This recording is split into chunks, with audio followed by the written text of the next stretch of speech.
ৰাতি 11টামান বাজিছে তেতিয়া ব'ল তোক ৰত্নাকৰত বজাম তেতিয়া ৰত্নাকৰ যে চিনেমা মই সেইটোও নাজানো যতীন বৰাদেৱৰ যিখন ৰত্নাকৰ মই চিনেমা বুলি মই নাজানো এইখন গতিকে ঠিক সেনেকৈ দাদা লৈ গ'ল লৈ গৈ মোক কৈছে কি তই বজা সেনেকৈ কৈছে বোলো কি বজাম দাদা তাৰপিছত দাদাই কৈছিল তই তোৰ মতে বজাচোন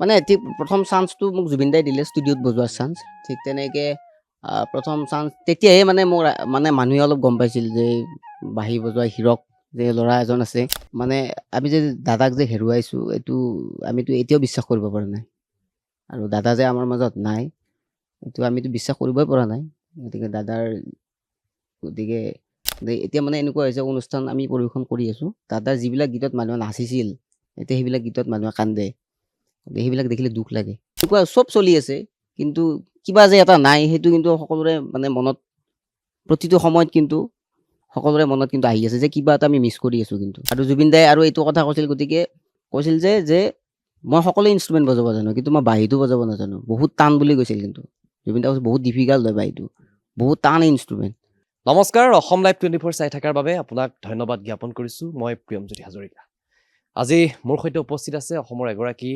উদীয়মান বাঁহীবাদক হীৰকজ্যোতি কলিতা হীৰকক মই পোনে পোনে চিনাকি কৰাই দিছোঁ হীৰকক যিটো সকলোতে চিনি পায় সামাজিক মাধ্যমত খুবেই ভাইৰেল বুলি ক'ব লাগিব হীৰক প্ৰথমে সুধিছোঁ কেনে চলিছে জীৱন চলি আছে আমাৰ এইখিনিতে 2025টো মানে বহুত বেয়াকৈ গ'ল গতিকে 2026টো যে ভাল হয় আৰু এইখিনিতে সকলোকে মানে নতুন বছৰৰ শুভেচ্ছা জ্ঞাপন কৰিছোঁ আৰু আশা কৰোঁ 2026টো ভাল হ'ব আৰু 2025ৰ কথাটো কৈ লাভেই নাই আমাৰ মাজৰ পৰা জুবিন দাই হেৰাই গৈছে গতিকে এনেকুৱাই আৰু হীৰকৰ যিসমূহ ভাইৰেল হৈছিলে ভিডিঅ' তাত জুবিন দাৰ ওচৰলৈ তুমি গৈছিলা জুবিন দাই তোমাক এই বাঁহী বজোৱাক লৈ মই এটা ভিডিঅ' দেখুৱাই ল'ব বিচাৰিছোঁ আপোনালোকক এই ভিডিঅ'টো আপোনালোকে প্ৰথম এবাৰ চাই লওক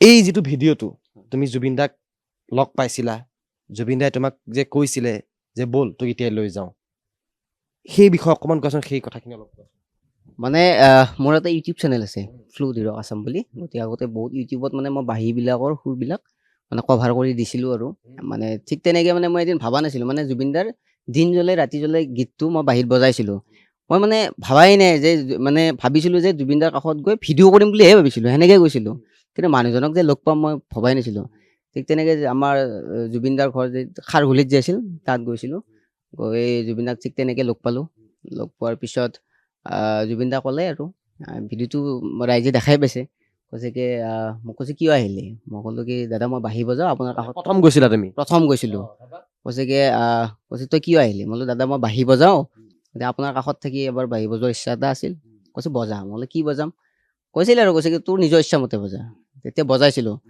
জুবিন দা বহুত বেছি ভাল পাইছিল মানে ভাল পাই কৈছিল যে তোৰ তাত মই কিবা এটা বেলেগ পাইছোঁ গতিকে নাজানো কি পাইছিল দাদাই গতিকে কৈছিল তোৰ তাত মই কিবা এটা বেলেগ পাইছোঁ সেনেকৈ ক'লে তাৰপিছত সেনেকৈ কওঁতে মোৰো ভাল লাগিছিল আৰু ইমান কষ্ট কৰি বাঁহী শিকিছিলোঁ আৰু এইখিনিতে এটা দুখৰ কথা মানে মোৰ গুৰু আন্তৰ্জাতিক খ্যাতি সম্পন্ন বাঁহীবাদক দীপক শৰ্মা ছাৰ আমাৰ মাজত নাই গতিকে সেইটো এটা দুখ হ'ব 2025ত গতিকে ঠিক তেনেকৈ মানে দাদাৰ ওচৰত গৈছিলোঁ বাঁহী বজাব মানে যেতিয়া বজাব দিছিল তেতিয়া দাদাই খুব বহুত বেছি ভাল পাইছিল আৰু কৈছিল যে তোৰ তাত কিবা এটা বেলেগ পাইছোঁ আৰু গতিকে ঠিক বজাইছিলোঁ দাদাই ভাল পাইছিল আৰু ভাল পাই সিদিনাই মোক কৈছিল ব'ল তোক আজি মই ৰত্নাকৰত বজাম বুলি কৈছিল ৰত্নাকৰত যে ৰাতি যে তোমাক যে এই ভিডিঅ'টোত আমি যে দেখিছোঁ কৈছে কি আজিয়ে ব'ল এনেকৈ আজিয়ে কৈছিল কি মানে মই ভবাই নাই মই জুবিন দাক মানে কি প্ৰথম দেখিছোঁ সিদিনা মানে একদম মানে লাইভ প্ৰথম দেখিছোঁ আৰু ভাবিছোঁ যে দাদাক লগ পাইছোঁ ফটো উঠিম বাছ সিমানেই ভাবিছিলোঁ আৰু যে কথা পাতিম যে এদিনতে যে মানুহজনে মোক ভাল পাই যে এনেকুৱা চান্স দিব মই সপোনতো ভবা নাছিলোঁ মানে ভাবাৰ মানে বিপৰীত আৰু তাৰপিছত ঠিক তেনেকৈ লৈ গ'ল। ৰাতি 11টামান বাজিছে তেতিয়া, কয় ব'ল তোক ৰত্নাকৰত বজাম। মই তেতিয়া ৰত্নাকৰ যে চিনেমা মই সেইটোও নাজানো, যতীন বৰাদেৱৰ যিখন ৰত্নাকৰ, মই চিনেমা বুলি মই নাজানো কি এইখন। বুলি কৈছিলা দাদাক তেতিয়া? তেতিয়া মই চখ আৰু সেইখিনি টাইমত মানে মই ঘৰত ইম'চনেল হৈ ফোন কৰিছিলোঁ। বোলো দাদাই মোক এনেকৈ লৈ যাবলৈ ওলাইছে, গতিকে ঠিক সেনেকৈ দাদা লৈ গ'ল। লৈ গৈ মোক কৈছে কি তই বজা, সেনেকৈ কৈছে। বোলো কি বজাম দাদা? তাৰপিছত দাদাই কৈছিল তই তোৰ মতে বজাচোন। ঠিক তেনেকৈ বজাইছিলোঁ আৰু। গতিকে দাদাৰ লগত কটোৱা সময় সেই দিনটো মানে মোৰ কাৰণে চিৰস্মৰণীয় দিন। আৰু প্লাছ গুৱাহাটীত প্ৰথম অনা ব্যক্তিজন কিন্তু মোৰ জুবিন দাই আৰু। অকণমান কৈ দিছোন কেনেকৈ আনিলে, কেনেকৈ আহিলা তুমি গুৱাহাটী? মানে ঠিক প্ৰথম চান্সটো মোক জুবিন দাই দিলে, ষ্টুডিঅ'ত বজোৱাৰ চান্স। ঠিক তেনেকৈ প্ৰথম চান্স তেতিয়াহে মানে মোৰ মানে মানুহে অলপ গম পাইছিল যে বাঁহী বজোৱা হীৰক যে ল'ৰা এজন আছে, ঠিক তেনেকৈ গম পাইছিল আৰু। গতিকে কোনটো গীতত বজাইছিলা প্ৰথম তুমি? মই ৰত্নাকৰ চিনেমাখনৰ যিটো টাইটেল ট্ৰেক সেইটোত বজাইছিলোঁ, আৰু বেকগ্ৰাউণ্ডতো কিছু কিছু বজাইছিলোঁ আৰু। গতিকে এনেকুৱাকৈ বজাইছিলোঁ আৰু। গতিকে প্ৰথম মানে মোক গুৱাহাটীত অনা বুলিয়ে ক'ব লাগিব, মানে সাংস্কৃতিক লাইনত অনা ব্যক্তিজন হৈছে জুবিন দা। গতিকে ভিডিঅ' মানে জুবিন দা যেতিয়া মানে ঢুকাইছিলে তাৰপিছত মই ফেচবুকত দিছিলোঁ ভিডিঅ'খিনি, বহুত বেছি ৰাইজে মানে চাইছে আৰু। গতিকে ঠিক তেনেকেই আৰু জাৰ্ণি আৰু ষ্টাৰ্ট আৰু। ভিডিঅ'কেইটা চাই মানুহ সকলো খুব আৱেগিক হৈ পৰিছিলে, কাৰণ বহুত তোমাক মৰম কৰা আমি দেখিবলৈ পাইছিলোঁ। তোমাক এক ৰাতিৰ ভিতৰতে কৈছিলে যে ব'ল তই ভাল বজাইছ। এনেকৈ আমি সেই ভিডিঅ'টো যিটো ভিডিঅ' আমি দেখুৱাইছোঁ ৰাইজক, সেই ভিডিঅ'টো গোটেই কথাখিনি উলিয়াই গৈছে। সেইটো সামাজিক মাধ্যমত এতিয়া বিয়পিয়ে পৰিছে। কথা আৰু অলপ পাতিম বাৰু আমি, অকণমান কিবা এটা শুনোৱা নেকি? সকলো ভাল পাব। গতিকে যিহেতু এতিয়া আমাৰ জুবিনদাৰ মায়াবিনী ৰাতিৰ বুকুত প্ৰাৰ্থনা, সেইটো দাদাক স্মৰণ কৰি সেইটোকে বজাম, অকণমান চেষ্টা কৰিছোঁ।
সুন্দৰ, যিহেতু এই গীতটো এটা ৰোমান্টিক গীত আছিলে আৰু এতিয়া প্ৰাৰ্থনালৈ ৰূপান্তৰিত হৈছে।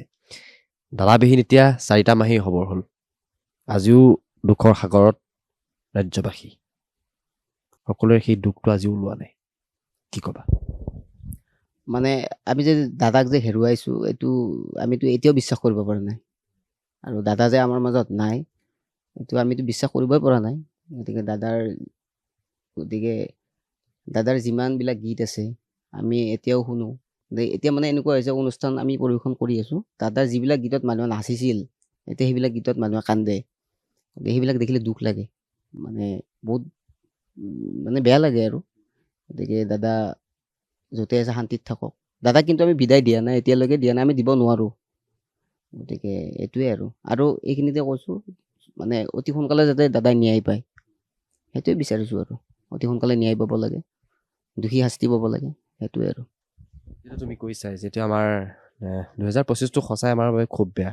আমাৰ পৰা আমাৰ আন্তঃৰাষ্ট্ৰীয় খ্যাতিসম্পন্ন বাঁহীবাদক তোমাৰ গুৰু দীপক শৰ্মাও গ'লগৈ আমাৰ পৰা অতি।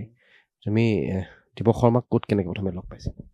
মই ছাৰ যিহেতু আমাৰ অম্বিকাগিৰি নগৰ, ছাৰৰ গুৱাহাটীতে ঘৰ।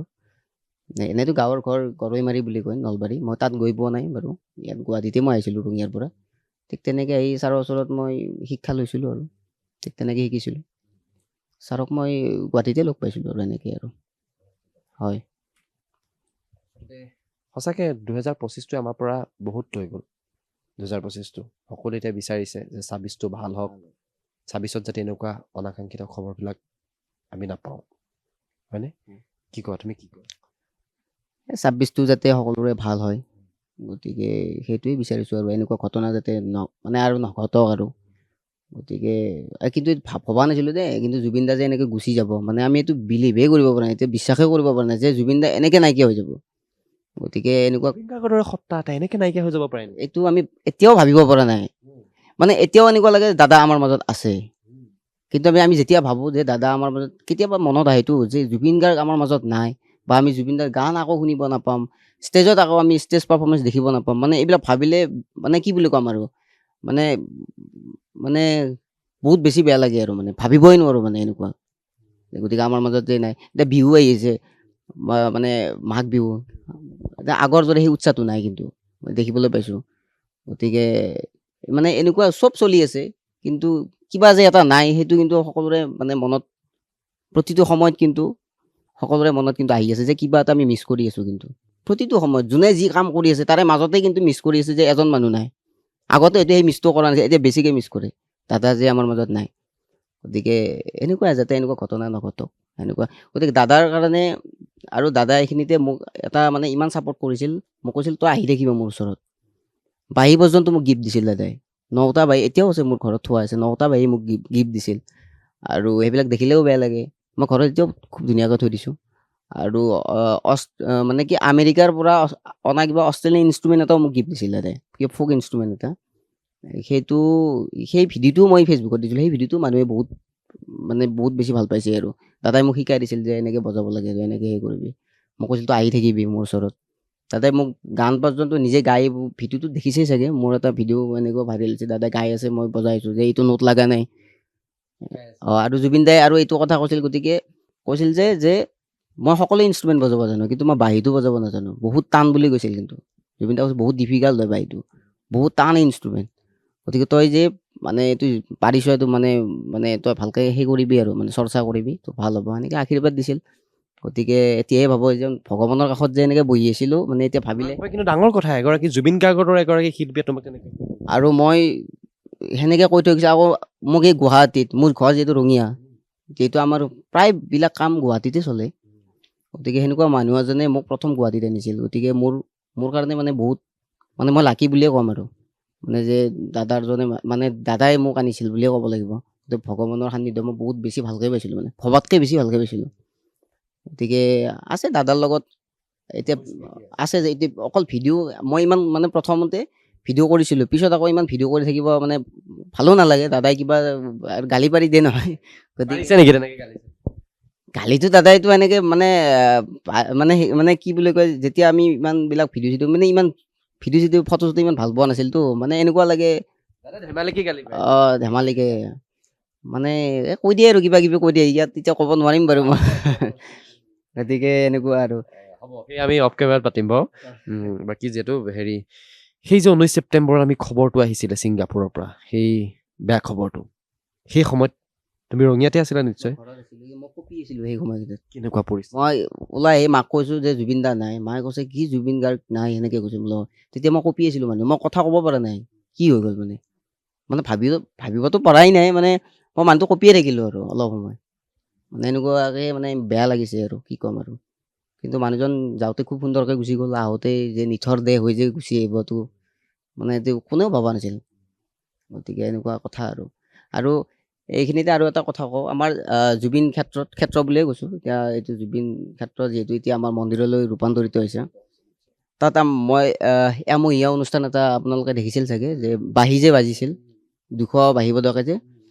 গতিকে জুবিন দাই মোৰ কাৰণে মানে যিমানখিনি মানে হেৰি কৰিছিল, মানে মোক ছাপৰ্ট কৰিছিল আৰু। গতিকে দাদাৰ কাৰণে কি কৰিব পাৰিছোঁ নাজানো, কিন্তু এই তাত যিটো অনুষ্ঠান হৈছিল, প্ৰথম মানে চিন্তাটো ময়ে কৰিছিলোঁ, তাৰ যিটো চিন্তা যে মই এনেকৈ ফেচবুকত পোষ্ট এটা দিছিলোঁ যে প্ৰথমে দিছিলোঁ যে মানে মানে হেৰিজন আৰু 53 মানে 53জন বাহিবদক লগ লাগি দাদাৰ ওচৰত গৈ আমি যদি বাঢ়ি বজাওঁ শ্ৰদ্ধাঞ্জলি দিওঁ কেনেকুৱা হ'ব। তেতিয়া এনেকৈ এটা মই পোষ্ট দিছিলোঁ ফেচবুক আৰু হোৱাটছআপত, আৰু সেই পোষ্টক বহুত মৰম দিলে, মানে যিমান বাহিবদক আছে অসমৰ যে ঠিক তেনেকৈ এটা গ্ৰুপ হ'ল। গ্ৰুপ হোৱাৰ পিছত গোটেই অসমৰ বাহিবদকখিনি আমি লগ হ'লোঁ গ্ৰুপটোত। এতিয়াও আছে আমাৰ গ্ৰুপত মোটামুটি এতিয়া 440জন ব্যক্তি মানে বাহিবদক হয়। গতিকে ঠিক তেনেকৈ আলাপ আলোচনা হ'ল, হৈ মানে আমি এনেকৈ মানে ৰিহাৰ্চল কৰি আমি ঠিক তাতে অনুষ্ঠান দেখিছে, ৰাইজে দেখিছে যিসকলে, গতিকে সেনেকৈ অনুষ্ঠানটো তাত কৰিছিলোঁ। দাদাক শ্ৰদ্ধা জ্ঞাপন কৰিছিলোঁ আৰু দাদাৰ মায়াবিনী গীতটো আমি বজাইছিলোঁ বাঁহীত, 200তকৈ অধিক মানে বাহিবদকে। গতিকে দাদাই য'ত আছে শান্তিত থাকক, সেই কথা আৰু। হীৰকৰ বাবে এতিয়া বাঁহীটো এতিয়া সংগী বুলি ক'লেও ভুল নহয়। বাঁহী বজাই এতিয়া সমগ্ৰ অসমত তুমি ভাইৰেল হৈ পৰিছা, মানুহে চিনি পাইছে। আজি হীৰক বুলি যদি চিনি পাইছে, সেই বাঁহীটোৰ বাবে তোমাক চিনি পাইছে, হয়নে? কেতিয়াৰ পৰা বাঁহী বজোৱা আৰম্ভ কৰিলা? বাঁহী বজোৱা মই সৰুৰ পৰা আৰম্ভ কৰা নাই, কিন্তু বহুতে হয়তো ভাবিব পাৰে যে মই সৰুৰ পৰা বাঁহী বজাইছোঁ, কিন্তু সৰুৰ পৰা নহয়। ক'ত আকৰ্ষিত হ'লা যে মই বাঁহী বজাম? ক'ৰবাত আনুষ্ঠানিক শিক্ষা লৈছিলা? মানে মই বাঁহীটো কেনেকৈ মোৰ আহিল মই গমেই নাপালোঁ। মানে যেতিয়া মই হায়াৰ ছেকেণ্ডেৰী পঢ়ি আছিলোঁ আমাৰ ৰঙিয়াতে, তেতিয়া বাঁহী এটা কিনিছিলোঁ, সৰু বাঁহী এটা কিনিছিলোঁ, 20 টকাত কিনিছিলোঁ, এতিয়াও মনত আছে মোৰ। কিনি সেইবিলাক দোকানত কিনা বাঁহী আৰু ইমান এটা ঠিক নহয়, সেই তেনেকৈ মানে প্ৰথমে বজাইছিলোঁ। বজাওঁতে মাত নোলায়, এনেকৈ চেষ্টা কৰোঁতে কৰোঁতে বিয়ানাম, প্ৰথমে মই বিয়ানাম বজাইছিলোঁ, মানে অলপ অলপ আহিল। ঠিক তেনেকৈ চেষ্টা কৰি কৰি কৰি কৰি নিজে নিজে চেষ্টা কৰিলোঁ। তাৰপিছত নিজে নিজে চেষ্টা কৰি মই হেৰি কৰিলোঁ, তেতিয়ালৈকে মোৰ গুৰু নাই। তেতিয়া মই হায়াৰ ছেকেণ্ডেৰী পঢ়ি মানে পাছ কৰি তেতিয়া মই হেৰি কৰিলোঁ, BA মানে ৰঙিয়া কলেজত এডমিশ্যন ল'লোঁ। তেতিয়া আমাৰ ইউথ ফেষ্টিভেল হয়, ইউথ ফেষ্টিভেলত মই আহিলোঁ। ইউথ ফেষ্টিভেলত আহি তাত বাঁহী বজালোঁ, নিশিকাকৈ বজালোঁ কিন্তু তেতিয়ালৈকে। তেতিয়া সকলোৱে ভাল পালে, কৈছে কি তই গুৰু ল। ঠিক তেনেকৈ দীপক শৰ্মা ছাৰৰ ওচৰত আহিছিলোঁ, গতিকে ছাৰক গুৰু হিচাপে মানিলোঁ। মোৰ গুৰু এইখিনিতে নাম ল'ব লাগিব 4জন, মানে দীপক শৰ্মা ছাৰ আৰু কৈলাশ ৰাভা ছাৰ, কমল শইকীয়া ছাৰ আৰু কিশোৰ ভৰালী ছাৰ, এই 4জন মোৰ গুৰু আছিল। এতিয়া দীপক শৰ্মা ছাৰতো আমাৰ মাজত নাই এতিয়া, গতিকে এনেকুৱা আৰু। যিটো সন্মুখত হেঁপাহৰ ৰঙালী বিহু, বিহুক লৈ প্ৰস্তুতি কেনেকুৱা? যিটো সকলো বাদ্যশিল্পীসকল আৰু কণ্ঠশিল্পীসকল সকলোৰে প্ৰস্তুতি থাকে বিহুক লৈ, সমগ্ৰ ৰাজ্যবাসীৰ প্ৰস্তুতি থাকে, তোমাৰ প্ৰস্তুতি কেনেকুৱা? এতিয়া আমাৰ প্ৰস্তুতি বুলি কোৱাৰ লগে লগে আমাৰ অনুষ্ঠান আছে, সেনেকুৱাই প্ৰস্তুতি আৰু, অনুষ্ঠানবিলাক কৰিব লাগিব, সাংস্কৃতিক অনুষ্ঠান আছে। গতিকে আৰু বাকী যিহেতু গাঁৱত ঘৰ মোৰ, বাকী মেজি বনোৱা বা যিখিনি থাকে আৰু পৰম্পৰাগত সেইখিনি আছে আৰু, সেনেকুৱাই আৰু। বিহু বুলি ক'লে মানে গাঁওখনলৈ খুব মনত পৰে। গুৱাহাটী মহানগৰীত গাঁৱৰ যিটো বিহু, সেই সোৱাদটো পোৱা নাযায়, হয়নে? এই মানে ইয়াততো মেজি কিনিবই পায়, সৰু সৰু মেজি, মানে দেখিলে হাঁহিও উঠে। মানে এতিয়া মানে বস্তুটো তথাপিও যে পৰম্পৰাটো সেনেকৈ হ'লেও ধৰি আছে, যিয়ে নহওক সেইখিনি বস্তু গাঁৱৰ পৰাইতো আহিছে ন, সৰুকেই হওক ডাঙৰকৈ হওক, মেজি ইয়াত বিক্ৰী কৰি হ'লেও যে পৰম্পৰাটো ৰক্ষা কৰে, সেইটো কিন্তু এটা বহুত ডাঙৰ কথা। যদি সেইটোও নকৰিলে হয়, হয়তো আমাৰ এই মহানগৰীত কি বিহু মানে গমেই নাপালে হয়, কথাটো নহয়। যিসকলেতো গাঁৱৰ পৰা আহিছে, গাঁৱততো গুচিয়ে যায়, যিসকলে টাউনতেই থাকে বা মহানগৰতে থাকে আৰু তেওঁলোকৰ বাবে এনেকৈতো বিহুটো উদযাপন হয়। গতিকে এইটো এটা ভাল লগা কথাও, এনেকুৱা আৰু। কিবা স্মৃতি মনত আছে নেকি, কি এই পুৰণি দিনৰ সেই গাঁৱৰ বিহুৰ কিবা স্মৃতি? স্মৃতি ঠিক তেনেকৈ মনত নাই আৰু। উৰুকাৰ নিশা কিবা চুৰ কৰা সেইটো আছিল মানে, উৰুকা চুৰ কৰিছিলোঁ বাৰু, এতিয়া নাই কিন্তু, সেই সৰুতে কৰিছিলোঁ আৰু। মানে সৰুতে চুৰ কৰিছিলোঁ ঠিকেই, কিন্তু ৰাতিপুৱালৈ গালিও খাইছিলোঁ। গালিটো শুনি থাকোঁ, কিন্তু সেয়াই আৰু, এইটো থাকেই আৰু গাঁৱত আৰু। ৰঙিয়াৰ ক'ত ঘৰ তোমাৰ? মোৰ ৰঙিয়া তৰণিত ঘৰ। ঘৰত কোন কোন আছে? ঘৰত মোৰ মা, মই, ভাইটি, দেউতা আছিল, দেউতা ঢুকালে 1.5 বছৰ হ'ল, আৰু বাইদেউ আছিল, বিয়া হৈছে আৰু। গতিকে এতিয়া আমি ঘৰত 3জনে, মা, মই, ভাইটি। বাঁহী বাবে ৰঙিয়াৰ পৰা গুৱাহাটীলৈ যাত্ৰা, হয়নে? চকুত বহু সপোন, কেনেদৰে সাৰ্থক হৈছে? কষ্ট কৰিছিলোঁ, মানে ৰাতিপুৱা মানে একদম নোখোৱা নিমিলাকৈ বুলিয়ে ক'ব লাগিব। ৰাতিপুৱা ট্ৰেইনত আহোঁ, ট্ৰেইনত আহি আকৌ মানে ছাৰৰ ঘৰ যিহেতু অম্বিকাগিৰি নগৰ AIDCত আছিল, গতিকে ট্ৰেইনৰ পৰা নামি পল্টন বজাৰলৈকে আহোঁ, তাৰ পৰা আকৌ বাছত উঠি ছাৰৰ ঘৰ, আকৌ 2:30 বজাত ট্ৰেইন পাব লাগিব, চিফুং পেচেঞ্জাৰ যিখন থাকে আমাৰ ৰঙিয়া মানে মানে 2:30 আছিলতো, গতিকে ইয়াত ক্লাছ কৰি এটা মানে কি ক'ম আৰু পেটত চাহ এটুপিও নপৰে মানে, এনেকৈ কৰিছিলোঁ। ঘৰতো একো খাই নাহোঁ, ইয়াত ক্লাছ কৰি আকৌ 2:30 বজাত ট্ৰেইন ধৰিব লাগে। একদম ৰাতিপুৱা যে নহয় মানে কি গধূলি 5:30 মান বজাতহে খোৱা হৈছিল আৰু। মানে গোটেই দিনটো আমি নোখোৱা নিমিলাকে সেনেকৈ বাঢ়ি শিকিছিলোঁ। কিন্তু এটা দিন আৰু সপ্তাহত যিহেতু এদিনেই শিকায়, মাহত 4 দিন আছিল। এই যে কষ্টখিনি কৰিছিলা, এতিয়া ভাবানে কষ্টখিনি যে সফল হৈছে তোমাৰ? মই ভাবোঁ মানে সফল বুলিয়ে মানে ভাবিম আৰু। গতিকে চেষ্টা কৰি আছোঁ, ইমান সফল নহয় যদিও তথাপিও অলপ হ'লেও মানুহে হীৰকক এতিয়া চিনি পাইছে। অলপ মানে মাতে আৰু ভাল লাগে আৰু হীৰক বুলি জানে আৰু মানে, গতিকে সেয়াই আৰু। কিন্তু সফলতাৰ পাহাৰখন চুব লগা হ'লে আৰু বহুত দূৰ বাকী আছে। আমি জাষ্ট ষ্টাৰ্টিংহে কৰিছোঁ, আৰম্ভণি। গতিকে ইয়াতে ৰাইজক অকণমান মৰম দিলে ভাল লাগে, সেয়াই আৰু। যেতিয়া এই মঞ্চত অনুষ্ঠান কৰিবলৈ যোৱা শিল্পীৰ লগত যেতিয়া ৰাইজে তোমাক মৰম দিয়ে, কেনেকুৱা লাগে? ভাল লাগে। এতিয়া মই মানে মানে ছিংগাৰৰ লগতে বজাওঁ, গায়কসকলৰ লগত বজালে এক্সট্ৰাকৈ যেতিয়া মোক মানে পুৰস্কাৰ দিয়ে ন, তেতিয়া বহুত বেছি ভাল লাগে। মানে বাঁহীত ভাল পায় এক্সট্ৰাকৈতো মানুহে, সেইটোতো চাই অকল মানে দৰ্শকখিনিও মানে এনেকুৱা ভাল লাগে যে অকল গানেই নুশুনে মানে আমাৰো মানে বাঁহী শুনে বা গীটাৰৰ পিচবিলাক শুনে, মানে যিবিলাক আছে আৰু এক্সট্ৰাকৈ কিন্তু শুনিবও জানে। তাৰপিছত গম পাওঁ ন, মানে মই এক্সট্ৰাকৈ যেতিয়া পুৰস্কাৰ পাওঁ ভাল লাগে আৰু। এতিয়া কৈ দিয়ে যে বাঁহীত ভাল পায়, মানে এনেকৈ যেতিয়া পুৰস্কাৰ দিয়ে ভাল লাগে আৰু, সেইটোৱে আৰু। তোমাৰ লগত কথা পাতি যিটো আমাৰ ভাল লাগিলে আজি, আৰু তুমিও আগবাঢ়ি যোৱা। আমি অনুষ্ঠানটো শেষ কৰিম, তাৰ আগতে কিন্তু তোমাৰ পৰা কিবা এটা শুনিম। যদি তুমি শুনা সেই দীপক শৰ্মা ডাঙৰীয়া যেতিয়া ঢুকাইছিলে, সেই সময়ত তুমি বুলি নহয়, দীপক শৰ্মা ডাঙৰীয়াৰ এটা যিটো সুৰ, এটা খুব জনপ্ৰিয় সুৰ এটা সকলো বাঁহীবাদক মিলি পেলাই বজাইছিলে। অকণমান শুনো নেকি সেইটো?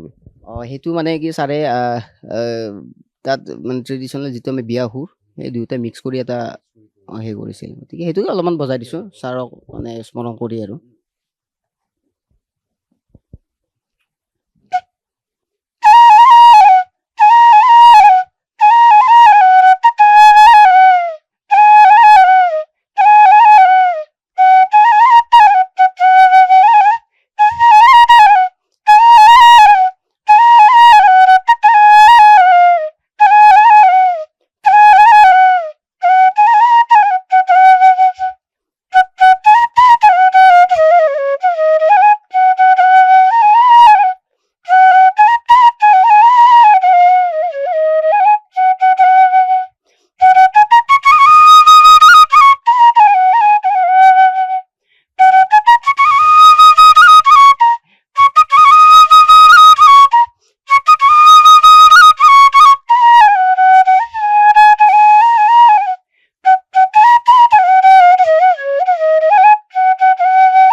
ঠিক আছে, বহুত বহুত ধন্যবাদ তোমাৰ ব্যস্ততা সময়ৰ মাজতো আমাক ইমানখিনি সময় দিয়াৰ বাবে।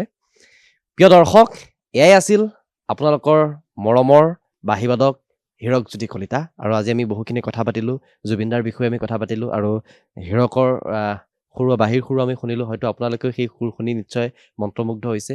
গতিকে আপোনালোকে আমাৰ এই অনুষ্ঠানটো চাই থকাৰ বাবে আপোনালোককো ধন্যবাদ জ্ঞাপন কৰিছোঁ। চাই থাকিব আপোনালোকৰ প্ৰিয় চেনেল অসম লাইভ 24।